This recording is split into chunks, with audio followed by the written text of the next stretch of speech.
Ya, habis cerita modem dulu nih. Nggak apa-apa. Gimana modemnya? Modem aman. Ya, mudah-mudahan lancar nih. Kayaknya udah Nah, oke. ini lebih lancar sih daripada tadi. Nah, Ya, oke. karena ini direkam, Oke, sambil minum boleh ya. dijelasin. Ya, nggak apa-apa, boleh minum. Sambil sahur juga nggak apa-apa. Oke. Boleh dijelasin nggak sih, apa sih sebetulnya yang dilakukan seorang Andri ini gitu? Backgroundnya Oh apa ya, gitu? Kan gelarnya boleh, banyak boleh. ya. Ya, gelar cabutan semua kayaknya tuh, bro. Eh, Ya, jadi tahun 2004 itu saya kembali ke Indonesia setelah bekerja sebagai software engineer di US ya sekitar 3 tahun, kuliah di sana juga dengan degree information system. Sebenarnya itu kombinasi antara computer science dan business management. Nah, kemudian di tahun 2004 itu saya mulai eh, menjalani dunia trading sebenarnya. Jadi 16 tahun yang lalu saya mulai dunia trading di Indonesia. 2001 saya mulai trading saham di US. Masih bodoh banget waktu itu, jadi rugi awal-awalnya. Nah, kemudian di tahun 2007 saya mulai mendirikan lembaga pendidikan di pasar saham. Lembaga pendidikan yang fokusnya di keuangan, khususnya capital market dan perpajakan. Waktu itu di samping kampusnya Pak Kwi Kian Gi atau IBI. Nah, singkat kata, waktu itu juga paralel kita bekerja sama dengan salah satu sekuritas cabang Singapura, yaitu broker saham. Jadi saya juga franchise ya, kita franchise brokerage saham dengan franchise kita yang namanya dengan Philip Sekuritas. Itu berjalan sampai dengan tahun 2014 untuk lembaga kursusnya.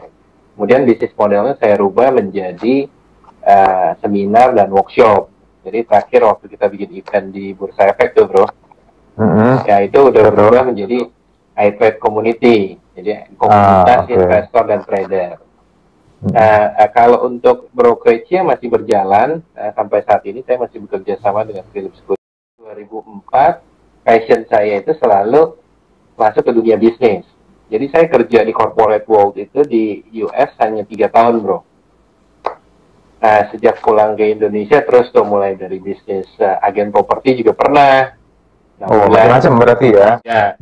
Terus kemudian lembaga pendidikan, tapi yang cukup lama ini di dunia pendidikan saham ini sudah berjalan mungkin sekitar 16 tahun ya, up to date. Wow, udah lama. Ya, jadi dari situ ya belajar juga yang namanya NLP dan lain sebagainya, public speaking, kemudian menulis juga untuk melengkapi skill-skill sebagai pembicara dan trainer aja. Nah, sekarang selama 2 tahun belakangan ini dengan salah satu shareholder big university di Indonesia, itu kita bikin private equity yang tadi saya sharing. Jadi kita akuisisi perusahaan untuk kita go public. Lalu selama ke masa isolasi ini aktivitasnya apa nih? Work from home. Ngapain aja, Bro Andri? Ya, ya bersyukur ya selama aktivitas work from home dari bisnis, kemudian dari network yang terbangun, masih bersyukur ya masih ada, artinya masih ada bisnis yang berjalan karena memang bisnis yang saya bangun itu seperti brokerage tadi memang sudah bergerak di dunia online, bro. Begitu. Hanya bahasa sehari-harinya buat mereka yang nggak ngerti brokerage itu apaan gitu. Oke. Nah, brokerage itu adalah sekuritas. Jadi kalau orang mau investasi, ya oke. Kalau orang mau investasi, maklar lah istilah santainya, maklar untuk beli saham gitu. Jadi untuk orang-orang yang baru yang ingin berinvestasi di saham itu ya kalau kita mau beli perusahaan seperti Astra, BCA, BRI dan sebagainya itu harus melalui brokerage atau perantara. Nah, jadi seperti itu. Sama seperti kita buka rekening di bank, tapi kita juga buka rekening di brokerage. Gitu. Dan sudah diatur oleh OJK. Jadi ada rekening dana investor yang menurut saya saat ini jenis investasi yang paling aman ya. Asal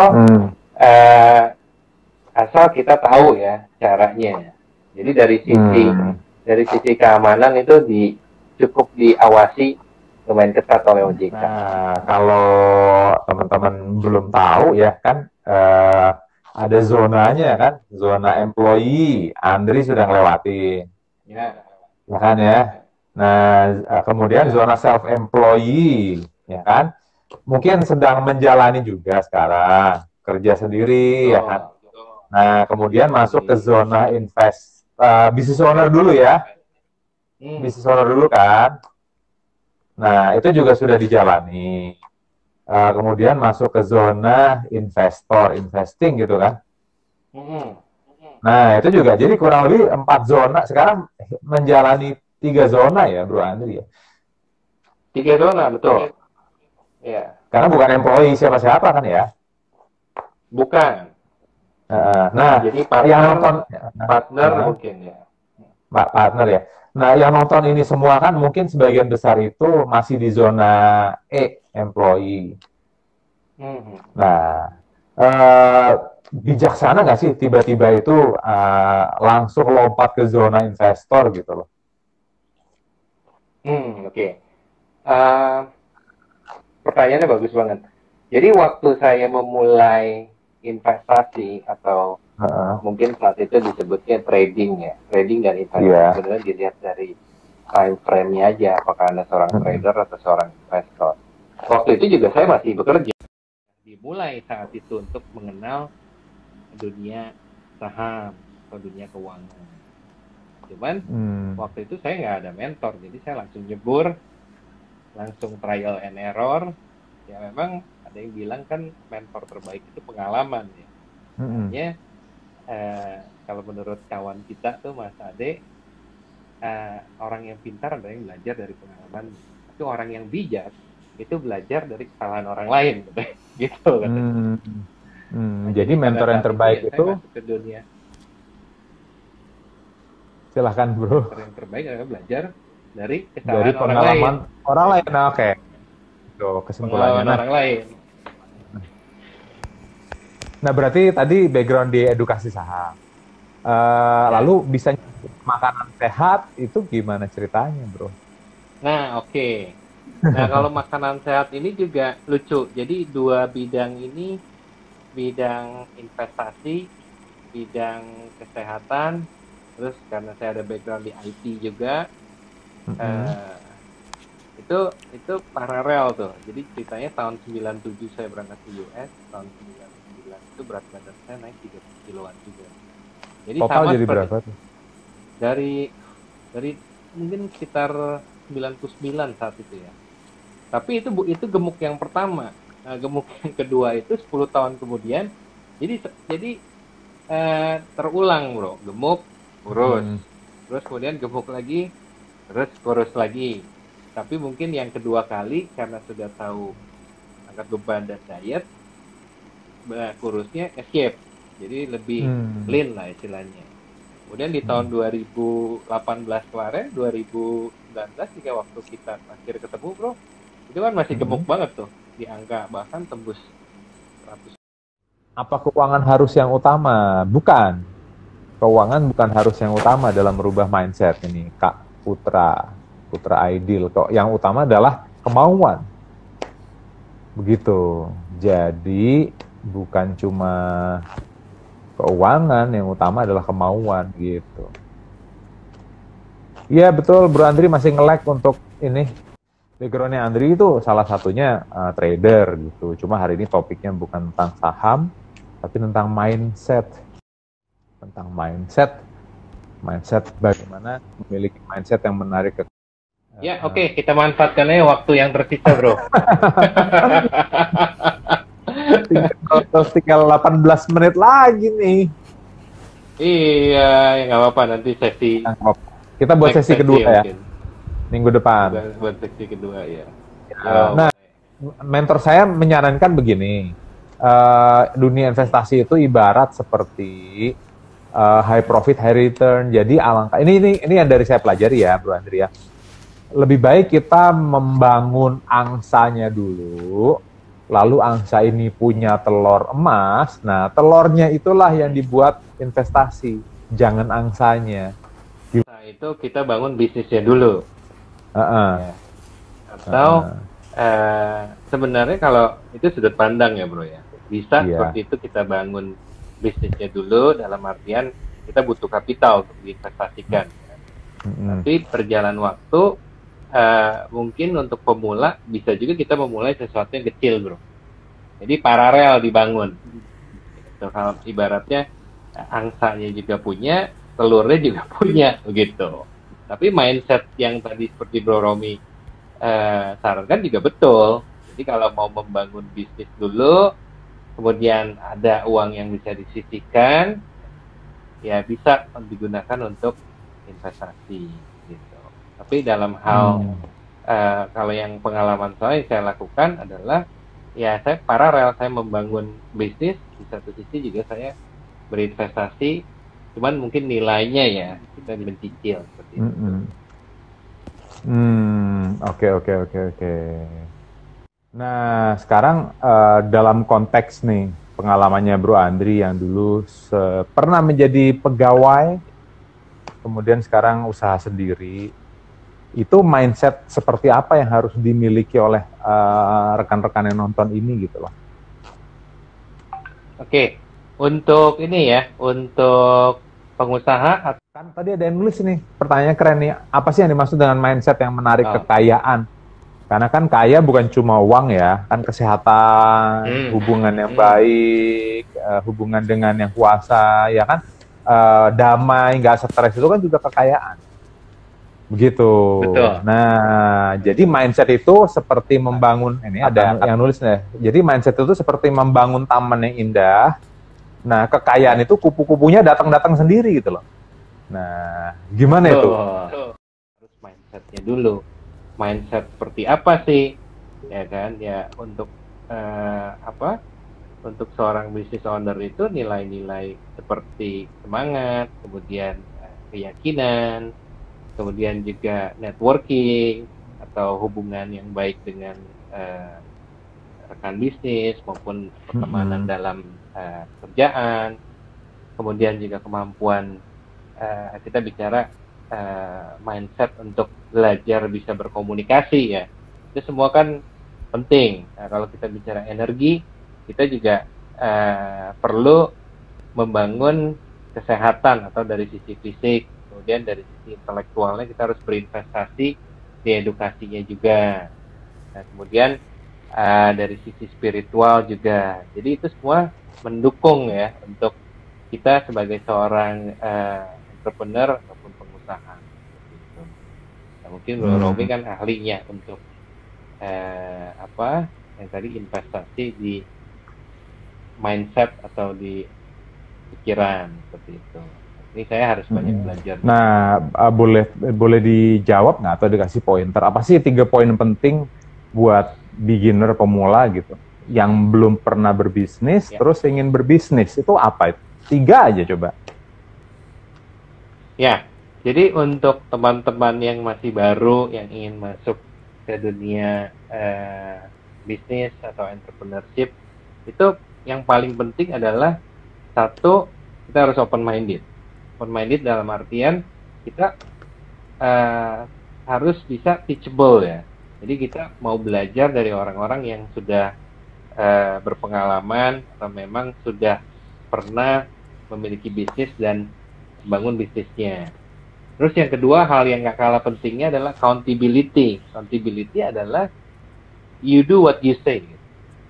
Jadi memang Anda harus melakukan, ya kalau udah ngomong kita janji ketemu jam 8, memang betul gitu, kita janji ketemu jam 8. Kalau memang sudah janji, oke, kita akan baca materi yang diperlukan untuk belajar, kita baca. Jadi accountable, accountable itu sesuai dengan yang diucapkan lah, kurang lebih. Dan yang paling penting itu kalau saya dengar dari Pak Henry minggu lalu ya, willing to listen. Jadi mendengarkan, katanya ya kan, ada mendengarkan, bukan mendengar aja, tapi mendengarkan. Oh, poinnya bagus banget. Iya, oke. Saya belajar juga tuh. Nah, kalau itu 3 hal tadi, bro. Mm-mm, mm-mm.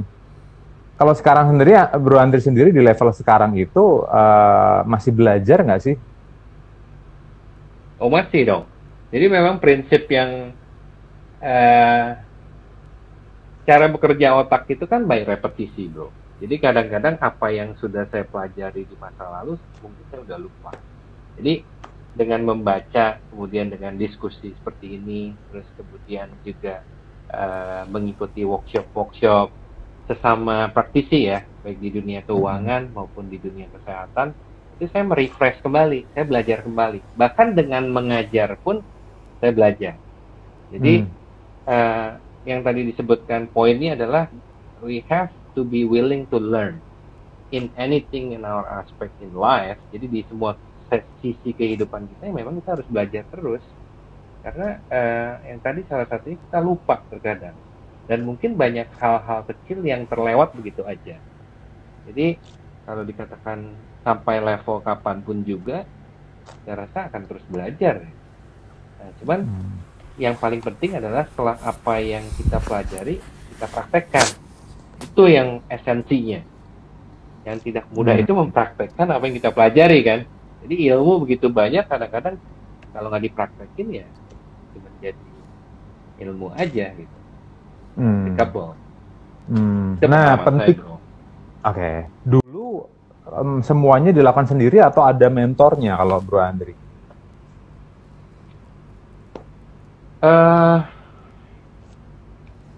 Kalau di dunia investasi dan saham itu saya mengawalinya dengan banyak membaca buku.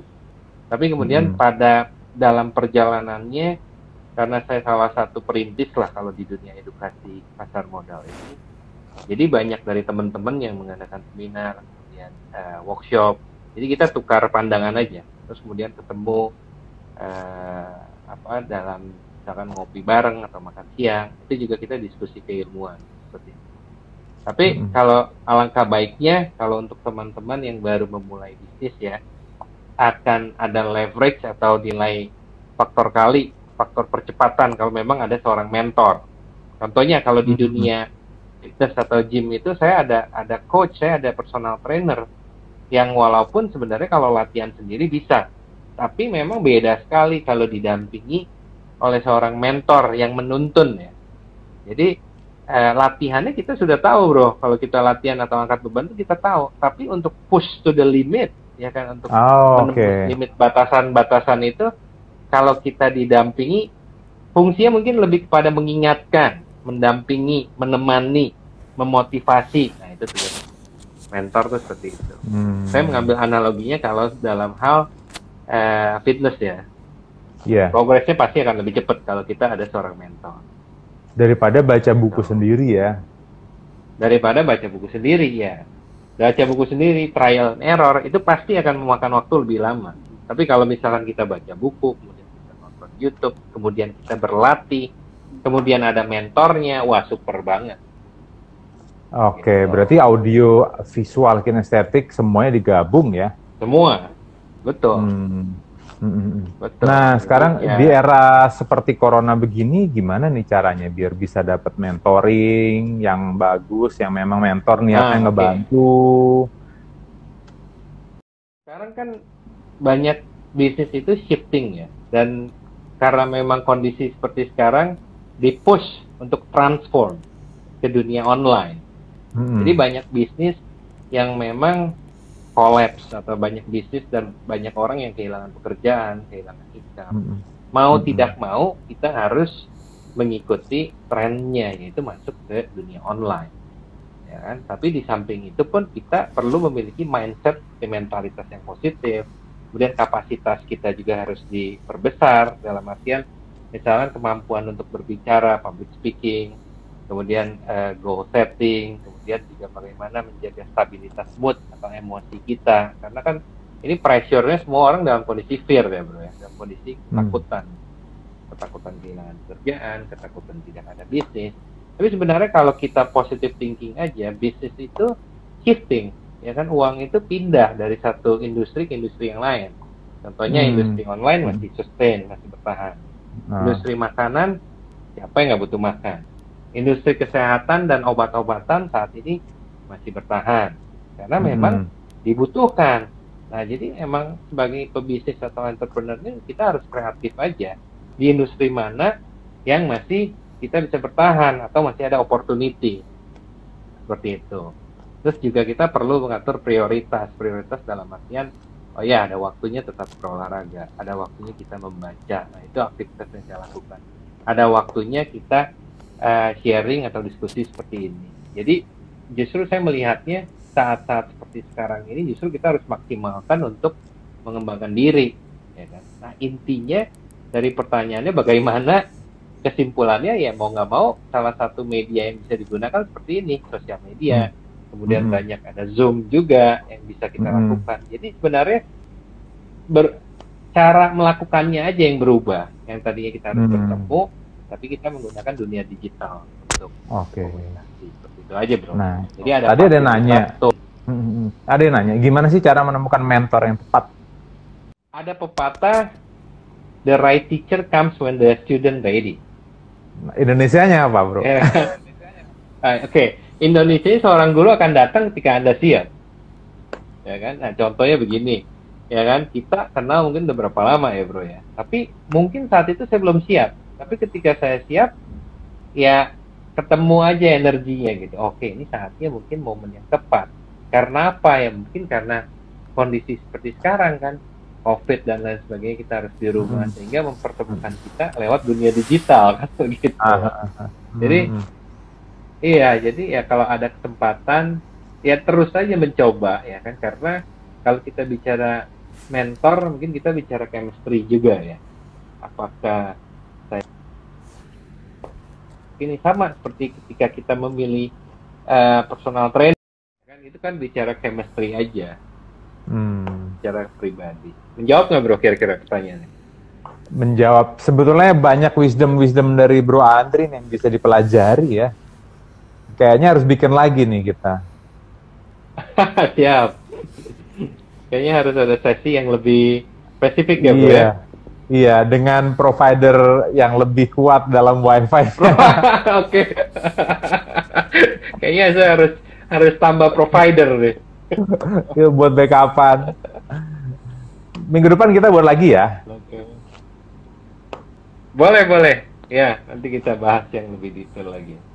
Iya, ini waktunya tinggal 4 menit. Bro Andri, makasih waktunya ya. Ya. Sama-sama. Teman-teman semua yang udah join, makasih waktunya. Kalau mau di-mentoring oleh kita berdua, DM langsung ke saya. Dan gak usah khawatir, nanti saya asesmen sendiri. Dan mudah-mudahan IG Live ini bermanfaat.